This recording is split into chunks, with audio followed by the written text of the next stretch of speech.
कुछ देर बाद सारी भीड़ अपने अपने काम में मशगूल हो जाती है। अंत में कपड़ा अकेला रह जाता है। तभी एक बुजुर्ग आदमी अपने पोते के साथ वहां से गुजरता है। बुजुर्ग देखता है कि सभी लोग उस कपड़े पर पांव रखकर गुजर रहे हैं और कुछ तो गिरने से भी बच रहे हैं, पर कोई उसे रास्ते से नहीं हटा रहा।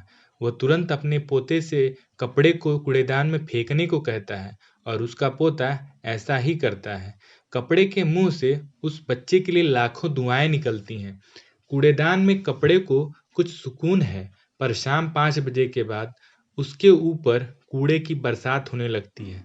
पर ये बरसात मात्र 1 घंटे की थी। दिन भर इस ठोकर मारू संसार से ठोकर खा खा कर वो थक सा गया। शाम 7 बजे तक उसकी आंख लग जाती है और वो गहरी नींद सो जाता है। हर तरफ शांति है। कभी कभार कुत्ते भौंकने की आवाज आती है, जिसे वो अनसुना कर देता है। यूं ही रात के 3 बज जाते हैं। तभी उसे हल्का शोर सुनाई देता है। आंख खोलने पर वो देखता है कि कोई आदमी उसके ऊपर कुछ फेंक कर गया है। शोर शराबा खत्म हो जाता है, पर कपड़े की बेचैनी बढ़ जाती है, क्योंकि उसके शरीर में कुछ चुभ रहा है। खैर, रात यूं ही कट जाती है, लेकिन सुबह फिर उसके ऊपर कूड़े की बरसात होती है।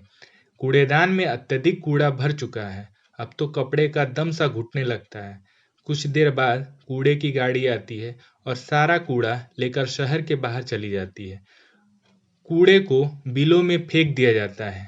महीनों तक कपड़ा कूड़े के ढेर में पड़ा रहा और उसकी चुभन बढ़ती गई।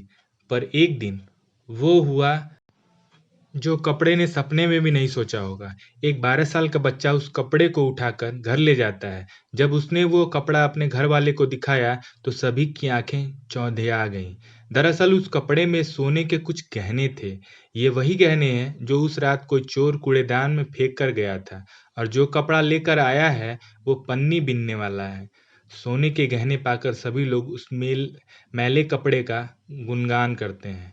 कपड़े के दिल को भी थोड़ी तसल्ली मिलती है कि उसका जीवन किसी गरीब के काम आया। उस परिवार के लोग कपड़े को धोकर खिड़की पे टांग देते हैं। वो मैला कपड़ा अब उस पन्नी बिनने वाले घर की शोभा बढ़ा रहा है। मैले कपड़े का सारा जीवन यूं ही सुख दुख के भंवर में फंसते हुए बीत जाता है, और अंत में जब प्राण जाने को होते हैं तो घर वाले उस मैले कपड़े को उतार कर बाहर फेंक देते हैं। कपड़ा पूरा गल चुका है और काफी बूढ़ा भी हो गया है। बेचारा अब मिट्टी पर पड़ा है।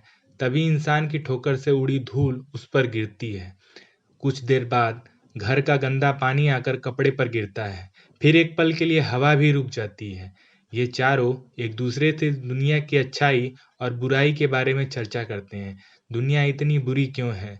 तब कपड़ा अपनी कहानी सुनाकर जवाब देता है, संसार बुरा नहीं है, बुरा है इंसान के अंदर छिपा हुआ अहंकार और लालच।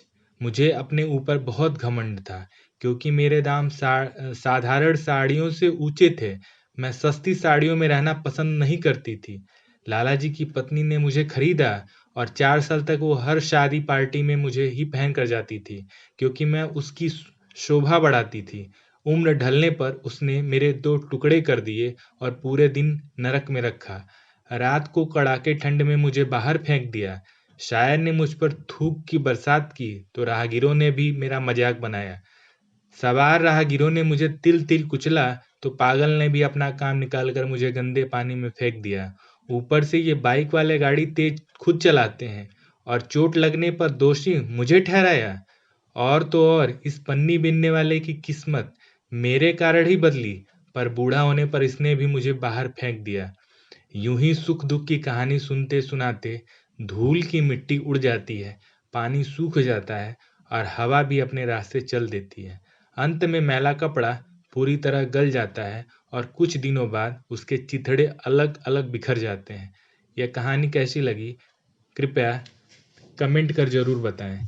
अगर ये कहानी अच्छी लगी तो कृपया इसको शेयर भी करें, और चैनल पर नए हैं तो कृपया चैनल को सब्सक्राइब करें।